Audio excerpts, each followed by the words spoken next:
Just checking all the technical stuff.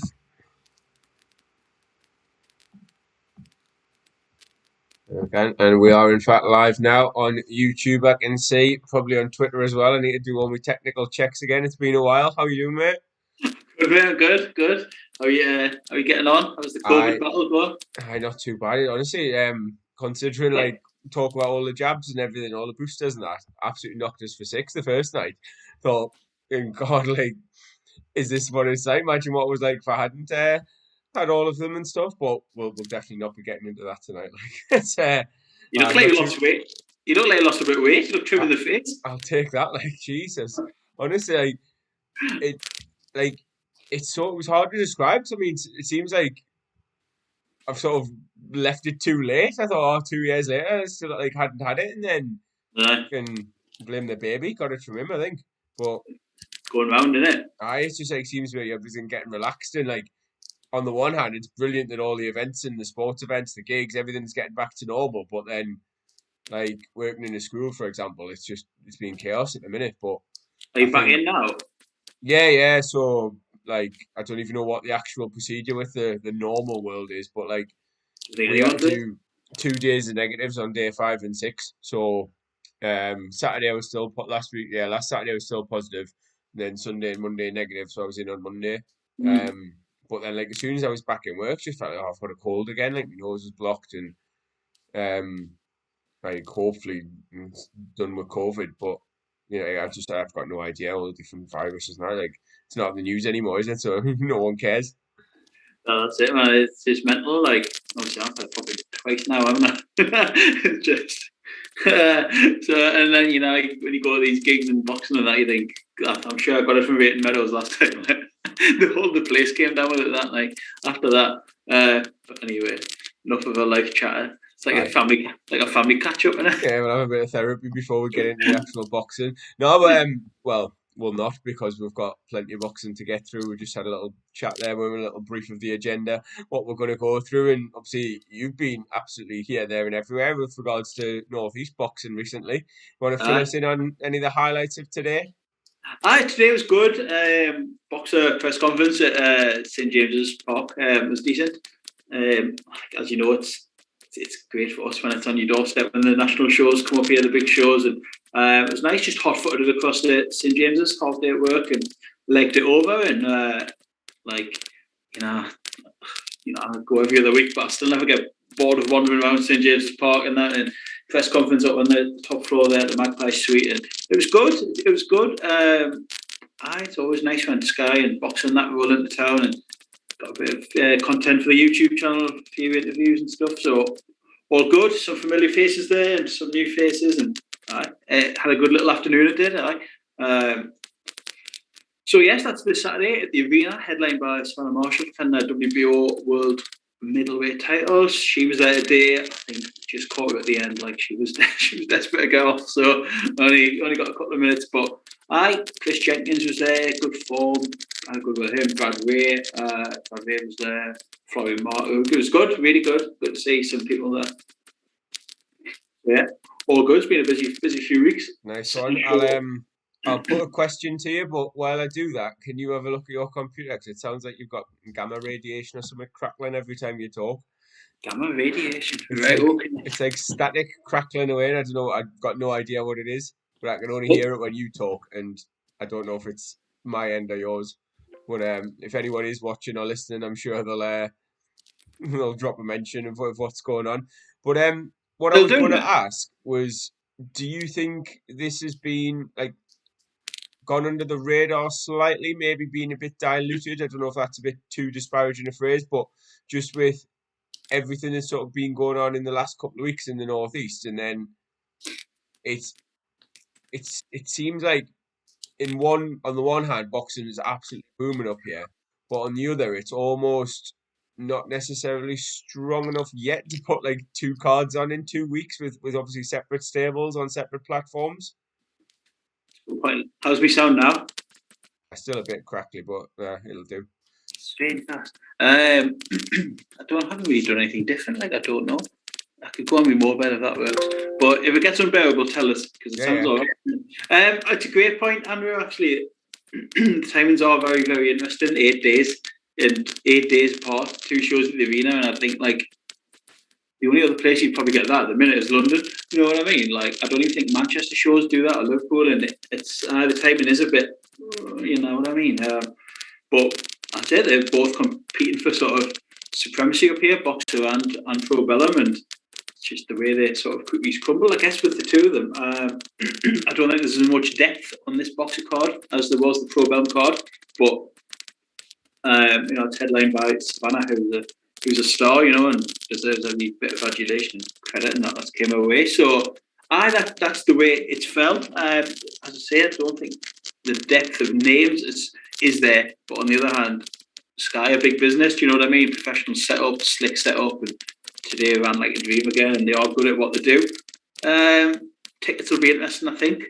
But again, tickets last week weren't amazingly strong either. You know what I mean? So it's bridging that gap, and it's almost, like after the gold rush where everyone's left town, it's like Matchroom have deserted now, and it's like these guys are trying to come in and pick up the pieces up here. So I think both of them finding their feet, learning on the job, and sort of trying to sweep up different sections of the northeast market. So as you say, it is pretty fragmented, but presents regular sort of opportunities and fight nights for people like us. But interesting to see who's going to win this war of the northeast. Yeah, because we had that bit of back and forth, didn't we, in one of our WhatsApp groups during the week about exactly that, the sort of Matchroom hangover up here a bit, because I was a little unsure. I was questioning just how much it had to do with Matchroom themselves. Obviously, they are the best at what they do. The way they create an event and make a whole showcase out of a boxing card is probably second to none, definitely in the UK anyway. And it was almost like they hit the perfect storm with Ritson, because he wasn't obviously like a long-term Matchroom prospect.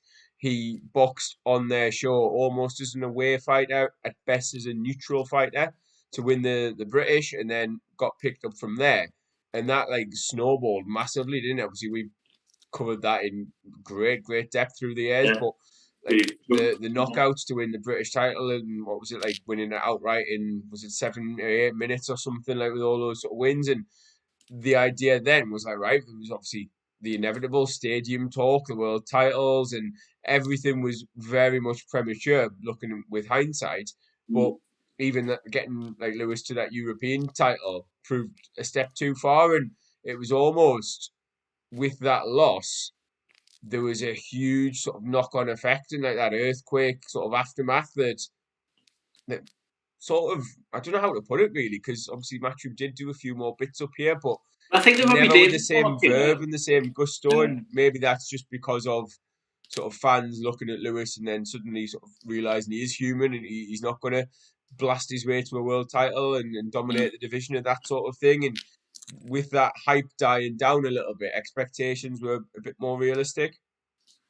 I think the Robbie Davis one up here was probably his last great night at the arena under Matchroom. I think the fans had stuck with him still at that point, and like there was a bit of needle between both guys, and that was a sort of sellout in that. And I think Matchroom got that one right. But I think sort of the Ponce fight didn't go his way, and we've got a different direction with DAZN and stuff, and Lewis hasn't sort of followed with them, and so he was snapped up by Pro Bellum, and as a few other northeast lads.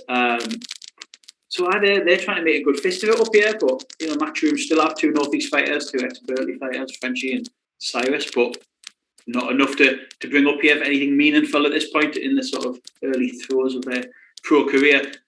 And I've said this to you before that I may be 2-2 and getting 5 here, but when they signed those two guys from Berkeley and GB and Callum French and Cyrus Pattinson, that I just assumed that McCormack's would follow, and for whatever reason, there may be reasons I don't know, like they didn't.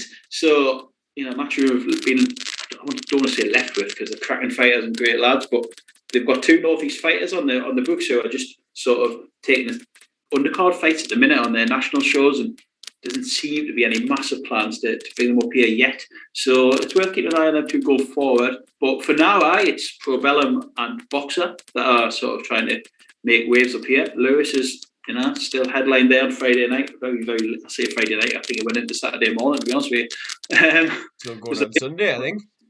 Jesus, I know. It was a long night. I think there was 11, 12 fights on that show. It was lengthy, like. But they've got some pretty good depth under them now, and like Troy, British champion, like hell of a fight on Friday. They've got the two McCormacks, Tommy Ward. They've got some list of fighters there now, and I think the next task for Lewis and that is getting him in to, as I mentioned earlier, like a similar Robbie Davis style fight, a bit of a domestic lad with a bit of needle and a bit of back and forth, and I think that might sort of try and ignite the city again and make that crossover. What Matchroom did so well was bringing cities together. Do you know what I mean? You knew when Matchroom were in town, and I think Friday night was a pretty hardcore boxing turnout. Maybe it wasn't. It's on Eurosport. It just doesn't have that oomph as a Matchroom show yet, and I think that is the gap. You watched the Warrington card, same as me on Saturday, just how they can bring these cities and fighters and that together. Matchroom are just so good at it, and that's what Probellum and Boxer now are going to have to learn on the job and learn how to do. Do you know what I mean? Yeah, I mean, just like obviously again, like the Josh Warrington one, I think he's more like that used to be the sort of modus operandi for Matchroom, in that they'd have a headline act in the city, they'd be able to sort of work with the local promoters and pad out the card, and then get a few more of their names like on that card. But recently, Warrington seems to be the exception to the rule. There seems to be a lot more now, and I don't know whether it's because of the way Matchroom have got their stable, that there's not necessarily that core that they can put in each city. Like I was obviously talking go back last year, like Smith and Fowler was all Scouts main event in Liverpool, but look at the undercard, like Troy Williamson obviously featured on that as an away fighter against Ted Cheeseman from London.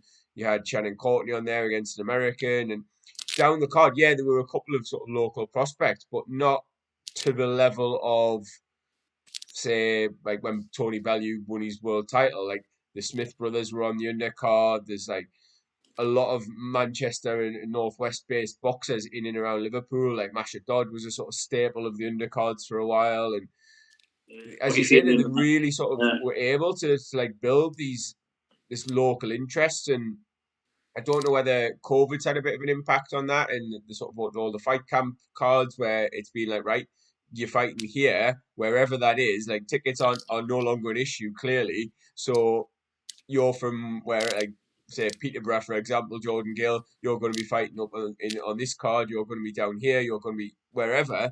And I don't know whether that's been a deliberate ploy or it's just been a Matchroom adapting to the circumstances, but and I may be wrong. Like, again, people will be watching and listening, thinking that there's countless examples that I'm missing out. But I think Josh Warrington obviously has that home in Leeds. Like, he is going to sell out, and he's at that world level. He's regained his world title. I mean, we're gonna have a little quick look back at obviously that fight itself, but like he has that really, he said, like a loyal fan base. They've stuck with him, but I think that's also credit to him, not just like the fans, because again, he's made that step up to the world level and now like multiple time world champion.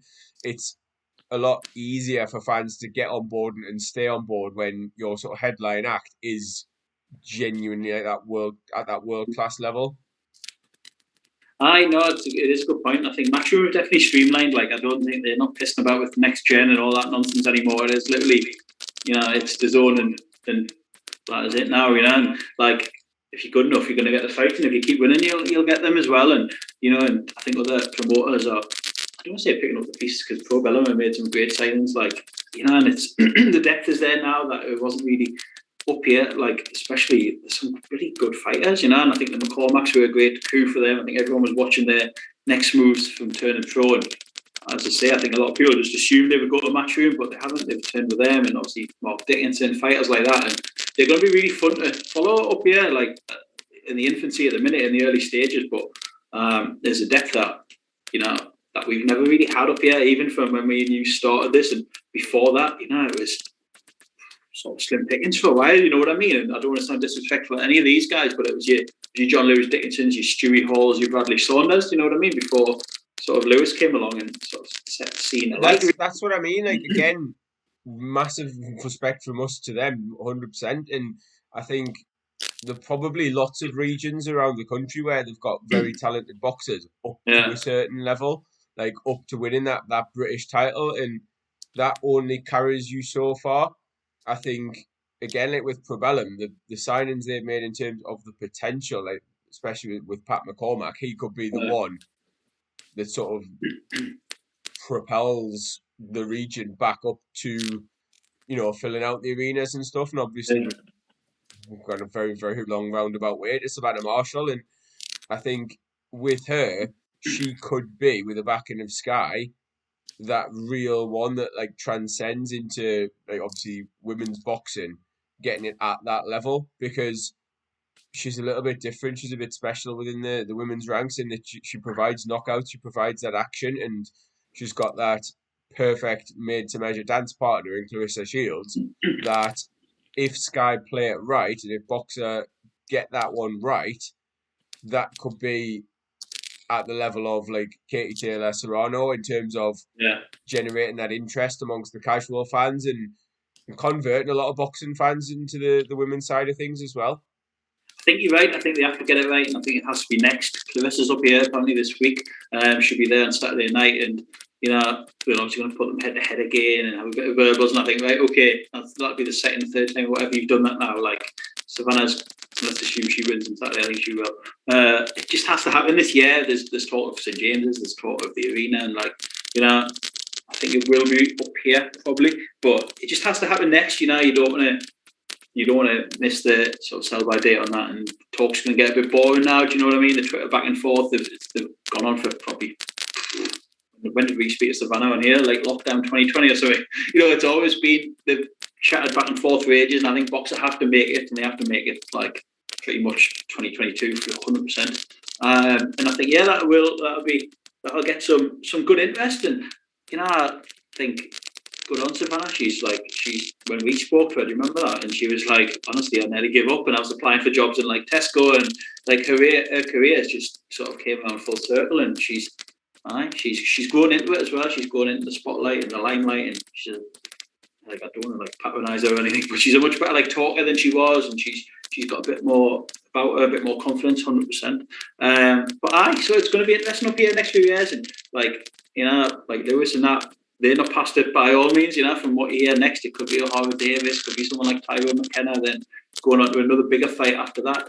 Touch wood, all being well, and if he wins it. And Probellum, like, he's in good hands there, I think, and the other guys, like, speak pretty highly of them in that. And they just need to get a few little tweaks right, I think, and not have 11:30 main events on Friday nights. You know what I mean? Like, give yourself a chance and let people sort of stay in the arena and back you in that. But Lewis is taking over well and still testing himself. That kind of that he was in with on Friday. Still, there's no mugging. I think it's not a bad little name on the record, that former world champion stuff. And I think it's arguably one of like his best win in terms of name recognition. He boxed really well as well, and to me, I think I seen him last night at the Forest Hall show, and he was saying he does think it'll be Harvey Davis next, and he's a character, and he's a bit of a Marmite character, isn't he? And a bit sort of maybe tapped, I don't know, but he's going to bring something different. Like Zlatan Cannon wasn't even a professor in that, and it's sort of him if you know you're boxing, but Harvey Davis, he'll call him, he'll shout his mouth off, and I think he'll have a bit of Robbie Davis type of needle there, and they're already going for it in interviews separately about each other. So I think they're under the Probellum banner. I do think that one in the summer up here will, get the public a bit more back to the arena and back on side. Definitely good one to make. Makes all the sense in the world to me. Yeah, I'd agree with that. I think you've alluded back to the Robbie Davis fight, and that fight wasn't obviously what we're talking about there in terms of a headliner for like a world title, which is what Matchroom or any promoter really sort of desires and wants to build around their cards or build their cards around. Sorry, but like it's something that'll definitely spark a bit of interest and get casual fans more into it. And dare I say, there'll be opinions both sides of that, whether it's Tyrone McKenna or Harvey Davis. They're probably very easily build at a similar level to Lewis, and as you say, fairly easy for Probellum to make. It's sort of within their stable, within their bubble. And like, as you say, the build up will be interesting. It'll garner some clicks. It'll 100%. hopefully, like, I don't want to say reinvigorate them or reignite their careers, but it's that's the sort of fight you want, where you're just looking as a fan, you think, right, well, he's at that level, he's sort of at that level, they're at the same weight class, like, put them in and see who can kick on from there. We don't want to see this, like, sort of tune up after tune up and oh, it's going to happen now, or it might happen next, it's going to happen next. Just neither man's got anything to lose, really. Just chuck them in, see how they get on, and I think stylistically it could be a very entertaining fight as well. Like, both bang a bit. See, we know what Lewis is going to bring to that. We know what Howard Davis is going to bring to that, and yeah, and hopefully I'd be more than happy with that one being made next. And Same. I was just going to say on that note, like you said as well, like we've had the head to head with Marshall and Shields, and like it's going to be the other way around. We've seen it in the past with Bellew and Cleverly. They were fighting on sort of similar cards or cards a couple of weeks apart, and the other ones there in the background chipping away. They get a bit head to head, get them in on, get the little shots that can snip into the little clips and try and get it viral and all the rest of it, and build the interest. But by all accounts, the deal is pretty much done, sort of days away. Ben Shalom was saying, I'd seen somewhere earlier this morning. So like, hope, or maybe it'll be this afternoon, but like, hopefully then you've got a little bit more needle, and then announce it signed Saturday night essentially, and then we've got that to look forward to. But probably, by all accounts, going to be on pay-per-view. You can probably hear the deflation in my voice there, like, and that's not just because I don't want to cash. I just think it's obviously a gamble, and there'll be bods at Sky who know way more than I do about the potential viewing figures and who's going to pay for it and all the rest of it. But what I really don't want to see is like Shields and Marshall as this sort of short-term cash grab. Like, obviously for them, they want to make as much money out of it as possible. But I just feel that this could be like on a normal Sky Sports Saturday night show. This could be like the one, as I say, that sort of transcends between the genders and gets like a huge, huge audience. Whereas if they put it behind that extra paywall, then obviously that's going to lead to a potential struggle, isn't it? Like, it's going to hide it from many fans, unfortunately. Totally agree with you. I think why close your market off before you've even opened it? Like you said there, this could like transcend women's boxing, and it could be, Sky, obviously, like you said, they've obviously got the targets and so many pay-per-views, blah, blah, blah. But, if you didn't do Williams Eubank pay-per-view, then keep the momentum and the goodwill going, and, and like, I don't think it should be pay-per-view. Personally, I just don't think it should. And like, both women amazing fighters and that, but just keep it open for all and like really like give them a chance to transcend it. You know what I mean? But they've obviously, they'll have the reasons, I guess, and maybe that's what it takes to secure Shields' signature. I don't know. I'm totally guessing here, but for me, I would like to see it open to the masses on normal, regular Sky, and I think it would do amazing numbers. If it's in the summer in a non-football tournament summer and people want to tune into some sport on a Saturday night or whatever, do it up here. I think if they do go up or whatever route, whether it's pay-per-view or your standard Saturday night, you've got to then get some decent names and decent fights on that undercard and really give it that prop, really give it the support to then, as I say, pull in as many fans as possible. I think with Savannah and Shields, like, it's two of the elite, and you're not, again, Taylor Serrano aside, they argue that's on the level above or the same level or whatever, but you're not going to get many female women's boxing matches at that level that's going to probably bring that excitement. I'd say even Taylor Serrano, you think odds on to go the distance, it's going to be close, it's going to be a good fight, be competitive, but there's not that threat of a knockout that Marshall brings, and it's potential to really like catch fire. Again, we talk about the entertaining build-up and all these sorts of things that contribute to a really big night of boxing. It has, and it has huge potential to deliver in the ring as well. No, it absolutely does. It really does. And, I was speaking to a mutual friend of ours last night, and he said he was out for a few drinks with a few of the boxer guys and that when they've been up here. And he said, they're very, very ambitious, and they've got big plans, and they want to sign maybe a few people who are slightly disenfranchised with the whole DAZN set up, and who do see, they want to be on Sky and that, so they have got plans for signings, and they do seem to, they are ambitious. So it's going to be interesting to watch them going forward. I think, this Saturday's card maybe hasn't got the depth. I think Florian Marku, Chris Jenkins is the one that stands out as an undercard fight on Saturday. I think, a bit of domestic level sort of action there in a jam-packed division, and that's a decent fight. And I think that gives a bit of gravitas to the card on Saturday without making it just all about prospects and Savannah. I think that one's got a bit of needle and stuff. So I'm looking forward to that one on Saturday. Yeah, like Broken Nose Boxing in the comments on YouTube, and he's basically echoing what we've just said there about the sort of the lack of depth to the undercards. Look at this weekend's, and you look at the previous ones as well. Like, it's maybe a bit wishful thinking, a bit hopeful that they're going to suddenly start stacking these undercards. But we talked about this when Matchroom went with DAZN, when Boxer came into Sky. We'll talk about with Propeller, we'll talk about with Frank Warren's stable at the moment. Because there's that much competition, which is brilliant for the sport in some ways, it leaves the stables a little bit sparse and a little bit thin, because they're all, as you say, they're all got different options. So there's not one stable there that you'd say, right, they've got the ability.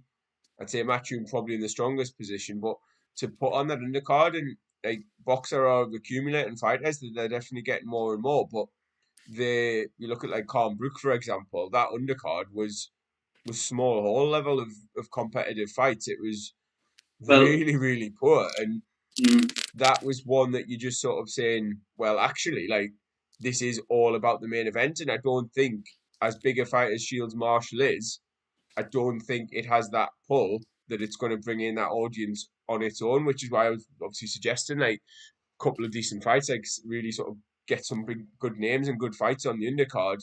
I don't think they'll get away with the likes of, and no disrespect, of like Adam Azim on his journey, a very, very talented prospect.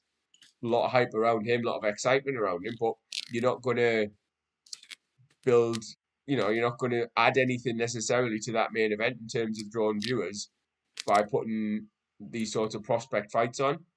Here's an interesting one for you. Speaking of undercards, and it sort of was a bit hush-hush today, and it seems to be swept under the carpet a bit. Where's the Geordie Shore kid gone? He was meant to be on this show this weekend, that Aaron Chalmers, and apparently he'd sold about 3,000 tickets, and there was all this big buzz about him. And suddenly it's like, oh, he's not making his debut on this show anymore, and like he's not on the posters, nothing.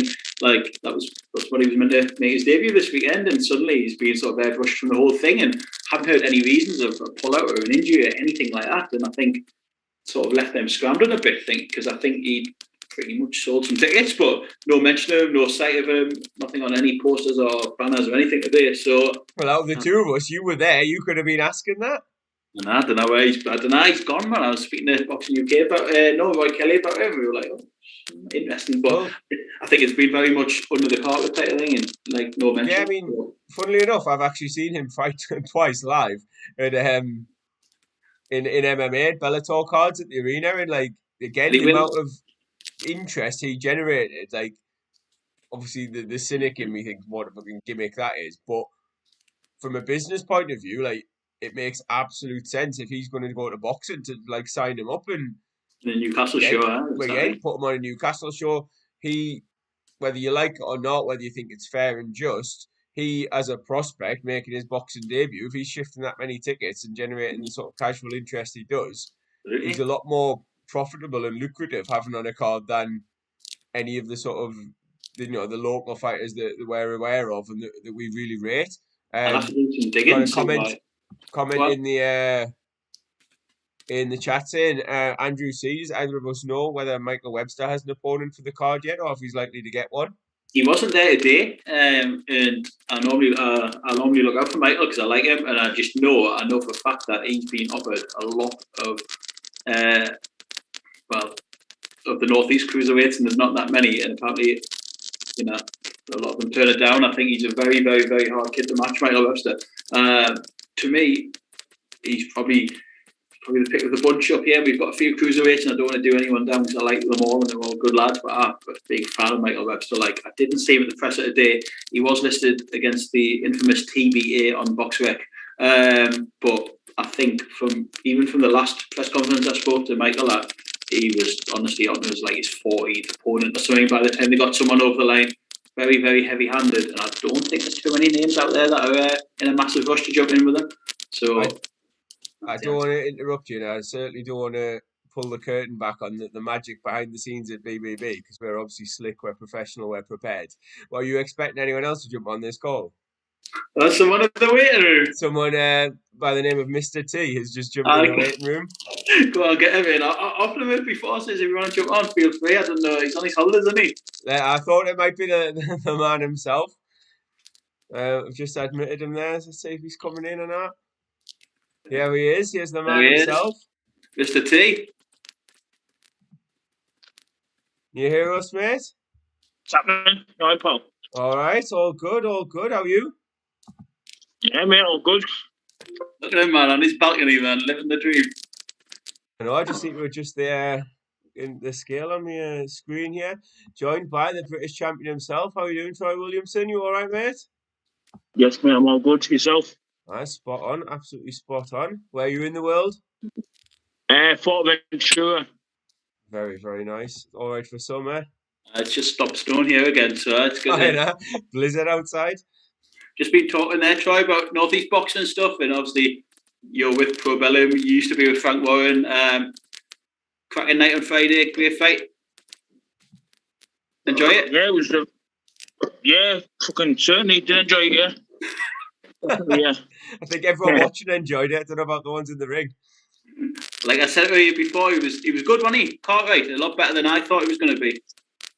Yeah, he was really good. I knew exactly what he was going to be like. Obviously, I followed his career, which is throughout social media. I speak to him on social media, obviously when he was down at welterweight. So I knew exactly what he was about. I've seen him fight before. It was obviously the fight fans. I don't think they knew how good he was because he's not had the exposure or the platform to showcase his skills on. Just like me before the Cheeseman fight. A lot of people didn't see me then, and a lot of people were writing me off, thinking that even Ted was writing me off, saying that I've not had the step up in opponents and whatnot. So I knew it was going to be a tough fight, obviously, and it showed that he came and he brought everything, but he just fell short on the night.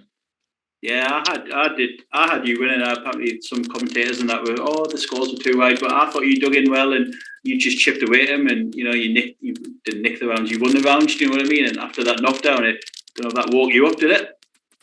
Yeah, 100%. Like I said to you earlier, like I didn't feel 100% going into anything. I don't know why. I've never had any excuses ever in my life. Like I done the weight good, training was bang on. I was fit. You could see 12th round. The way I finished 12th round, I was fit. I was in shape, physically, mentally ready. Just on the night, I just didn't feel. When I was warming up, I just didn't feel good. I didn't feel myself. I don't know what it was. I had a nightmare of a week. The week before, previously, never let nobody. Obviously, nobody knows. I've not let nobody know like what happened or whatever. But I had a nightmare of a week, and maybe that was it. Obviously, maybe I just had I was just thinking too much on the night, maybe. But like you say, obviously, I dug deep and I got the win. But that was only step. You've seen in my previous fights that like people have even said that was like I didn't look like the Troy Williamson that was against Cheatham or against Keeman Smith in there. But like I said, it's all irrelevant. I got the win, and like you said, we just push on from there now.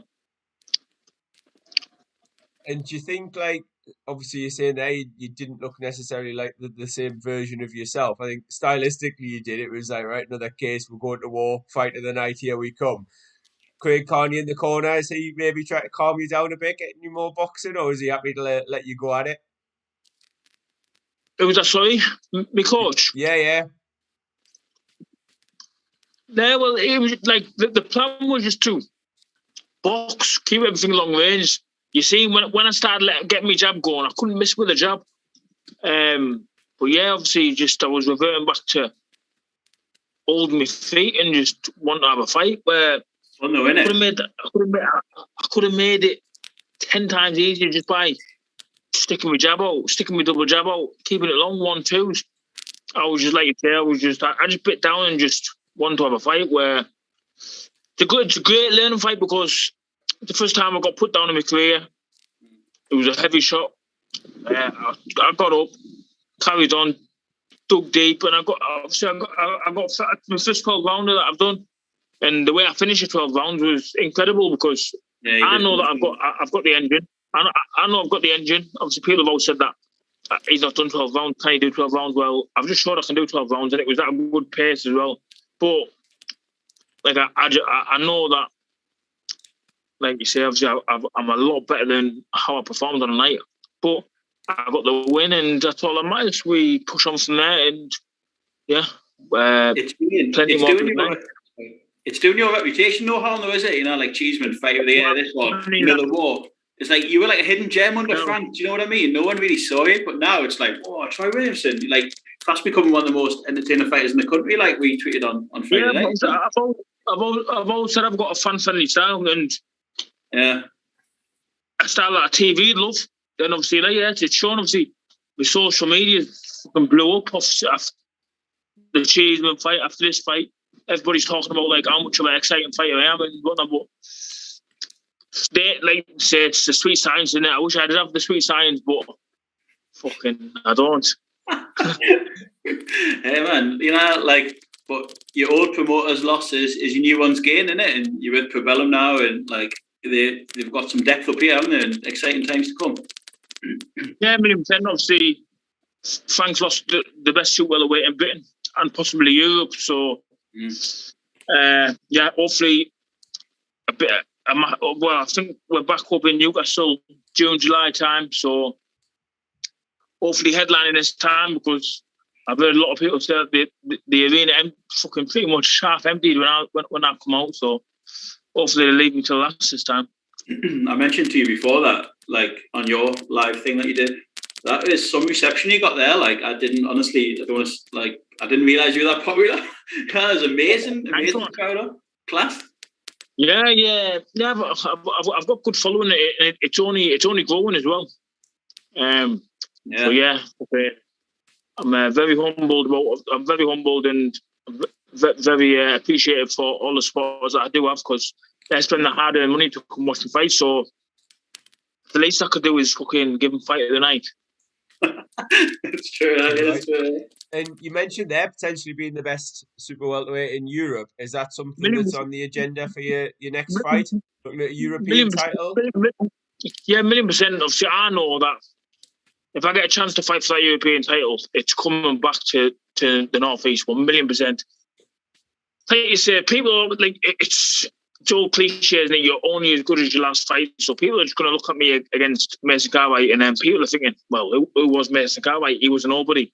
He had a hard fight with a nobody, but the fight fans know exactly what Mason was like, and I know what Mason was like. So I don't take that into like I don't listen to all that sort of fucking nonsense, to be honest with you. The British route is hard. In my opinion, it's probably harder than going down these IBF routes or WBA routes or whatnot. Because you can pick from anybody in the world really, like who's in the top 15 or top 20 or whatever.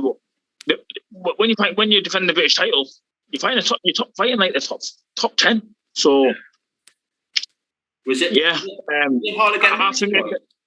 Say again? Was it hard to get matched last time? I know it was Mason. Like he took it eventually, didn't he? But I think you were sort of struggling before that, weren't you? Not really fancied it. That was a voluntary defence. We had a couple of opponents pull out. Obviously didn't fancy it. Then we got offered a couple of routes to go down the IBF route, go down the WBO route. Accepted them there. They didn't come off. Don't know what reason. They were like foreigners. One was a French kid and one was can't remember where he was from. But then obviously I got the messages saying we can get Mason Cartwright past. Obviously I knew straight away, like it's not like I had to look him up to say who is he. Like I knew. And I said, we'll take him, defend the British.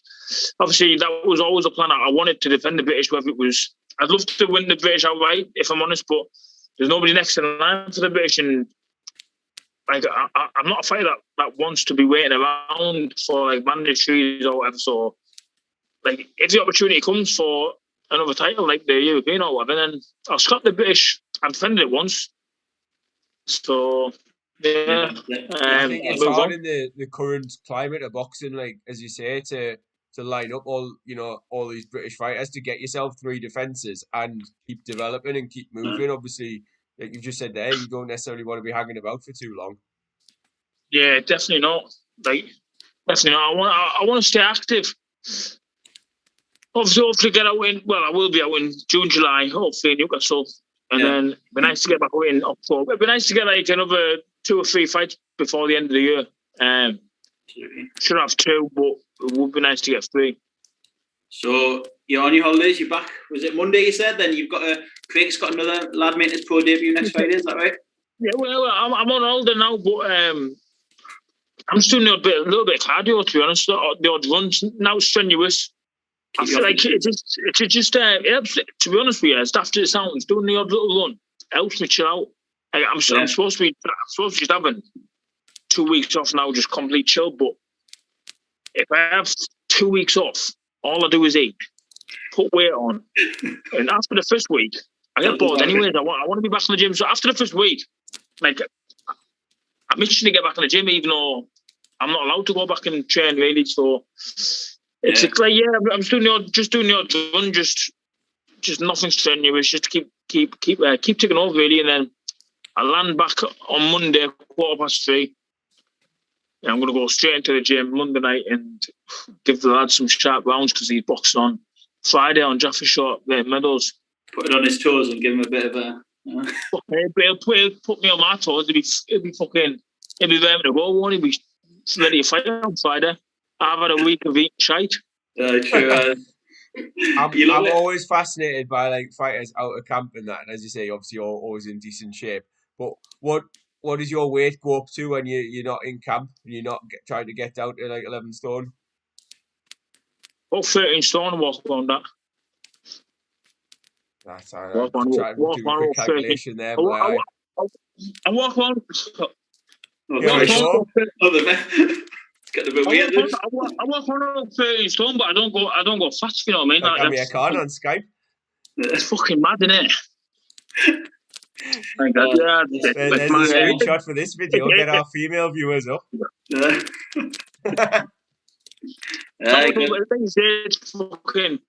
You can see why people fucking get this body dysmorphia and stuff, because last week I was 11 stone bang on, like ripped to shreds, and now like for me, for me, I'm out of shape. Like, for the normal person, for the normal person walking about, will probably think he's in good shape. But for me, I'm out of shape. But that's just because I've deprived myself for 10 weeks of not eating no junk whatsoever to having it's not even been a week yet, but a week tomorrow, to having a week of just eating what I want. Is it good though for the mind and that, just have a bit of chill time and get on a plane and get away and just switch off from? Yeah, a million percent. Because I think you need it. Like you said, I lock myself away from my friends and family as well. Like, obviously, I don't really see like my brothers or like my sisters or my mum as much as what I'd love to. But that's obviously because I train twice a day, 6 days a week. I can't eat what my friends are eating, so I don't go out for breakfast. Yeah. Like I said, I just live like a monk really for 10 weeks. Just all you do is just eat, sleep, train, and fucking that's it. Breathe really. Fucking. So yeah, obviously it's good to do a 10-week camp and then get on a plane, fly away, chill out really. Good man. How do you find it? So getting in like that camp mentality, if you don't have a fight lined up or you don't have a date to work towards, is that difficult? It is hard. It is hard. Like it's. I find it hard to die when I'm got a day. Even obviously, I get back Monday. To be fair, I'm going to the gym Monday night to help Bobby Dalton out. Really, that week I'll just run, start getting my weight down a bit, and then the following week I'll go back in the gym and I'll start started hitting pads and bags again. But even when I'm training twice a day, it's still hard to like stick to a strict diet when you haven't got a date. Once I get a date, I can flick the switch and I'm really on it. But when I haven't got a date, it's hard. Totally, man. You should. You're gonna get yourself at Andrew's school and see the kids, man. Get them out. Get in. He teaches down your way. Remember that?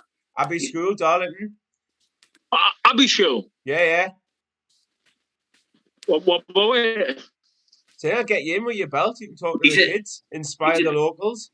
He's a teacher, and he wants you to go. I'll drop you a message. Oh, he was a teacher. Huh? Yeah, teacher by day. Yeah, mate. Yeah, definitely. Don't just hang around schools. Definitely, get me in. Go and inspire the youth, man. He'd love that. That'd be next class. Generation, Darlington. Love it. Yeah, get me in. Yeah. Class, Troy. Thank you. Thanks for coming on, man, and joining us on your holidays. I appreciate that. That's cracking. Yeah, no worries, pal. Just gonna go out for some food now. So I'm going out and having a big heavy scone, pizza, chips. Fucking hell. Go on, lad. Yeah. Enjoy. You've earned it, mate. You've earned it. You've earned it, man. You're top man.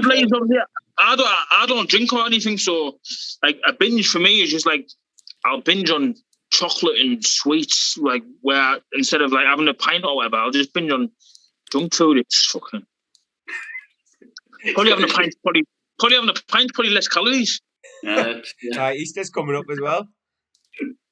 What's that, Easter? I know I've got a couple of Easter eggs at home waiting for me, so I'll probably eat them when I get home and then get back on it. Let them get back on it now. Sounds like me, that.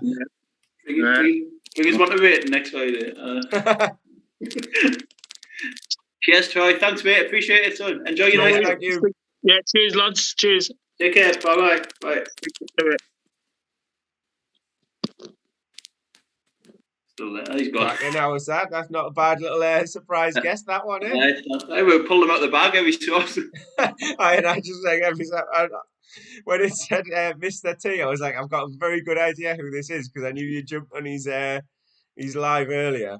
Well, I just messaged him. I thought I'd see if he's still kicking about, but you might need to change the thumbnail now. There's no way I knew he'd done a crack going on here, was there? I have glossed past that one, being a bit northeast heavy. But no, it's good to hear from Troy, man. He's a honestly, I've never heard him speak so much. He's a real different man when he's on holiday, isn't he? Well, I'll be all.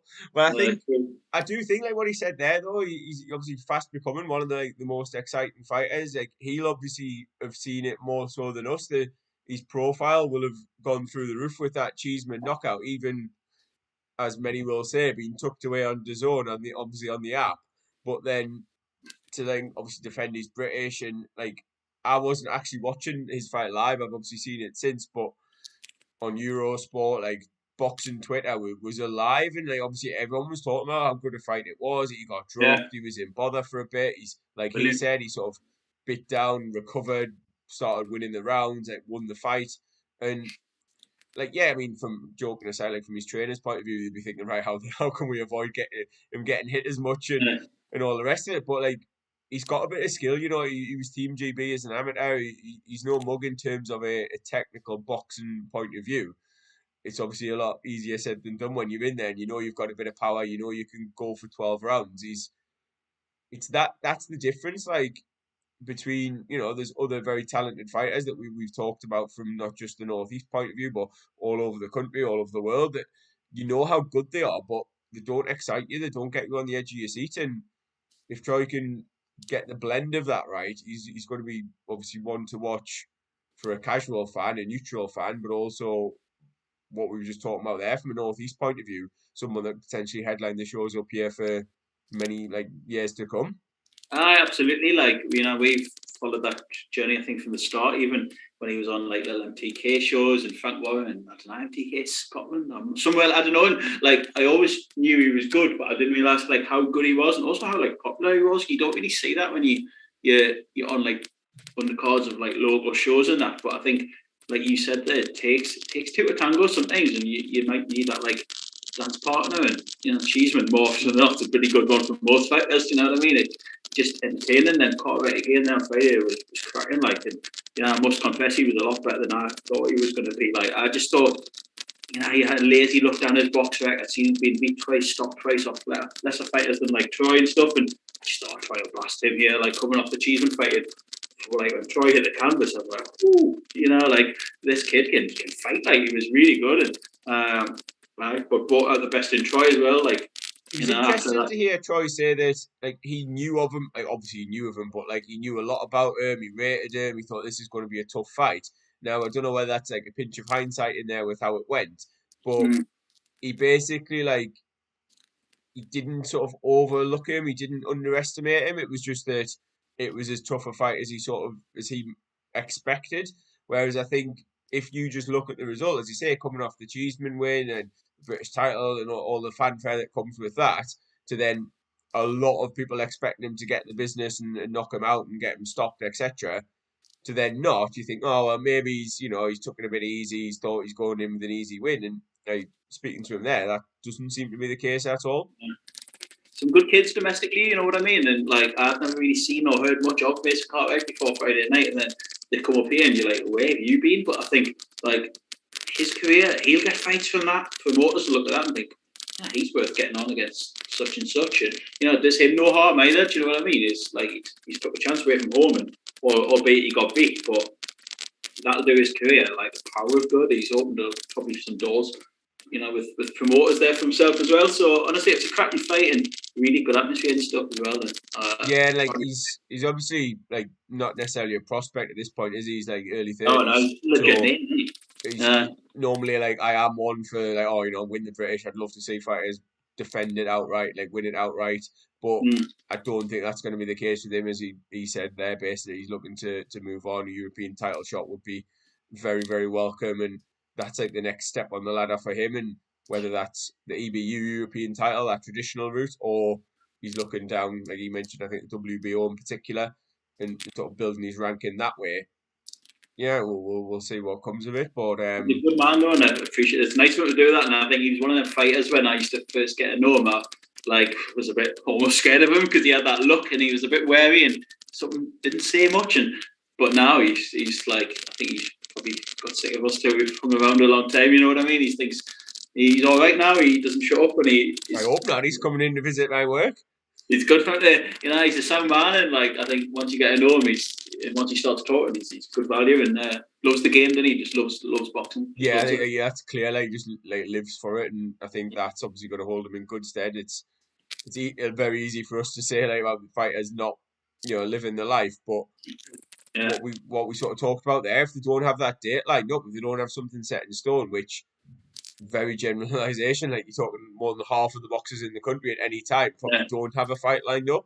So for them to stay in gym mode and keep the weight off and stuff, it's a lot easier said than done.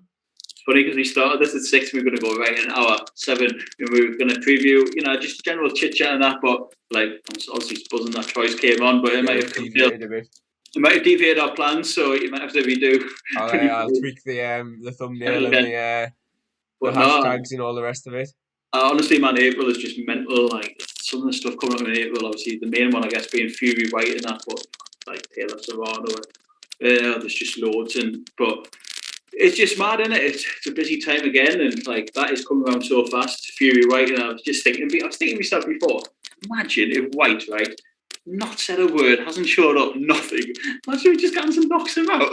Like Frank Warren will cry. Like honestly, I don't think he will. But imagine, like it's such a peculiar build-up, and like other people are having to fill in the part of Dillian Whyte for that. Like Frank arguing with his lawyer on Talk Sport, it was just mad. So that's coming up in honestly, it's flying around that 1st of April tomorrow. Like just over 3 weeks out from that now. It's coming around fast. That.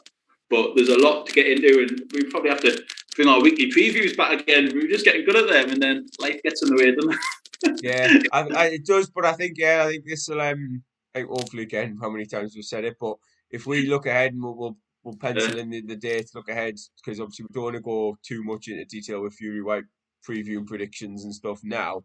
But I think as well with that one, we mentioned there the build up, like it's a case of was it ever actually is the fight going to happen? It's definitely one of them that I will only believe is going to happen when they're standing in the ring and the first bell goes, because the nature of the build up, it's been so odd, as you said, peculiar, that it's almost been more intriguing and more interesting watching the way it's gone than like the usual tit for tat of it. Fury and Whyte were in the same room slagging each other off and stuff. But the way it's going, like, if this fight does happen, it's going to be the weigh-in when they're actually in the same room. Absolutely, man. Which, like, how much interest and hype does that build for that weigh-in, rather than it just sort of being a mere formality at the end of the fight week?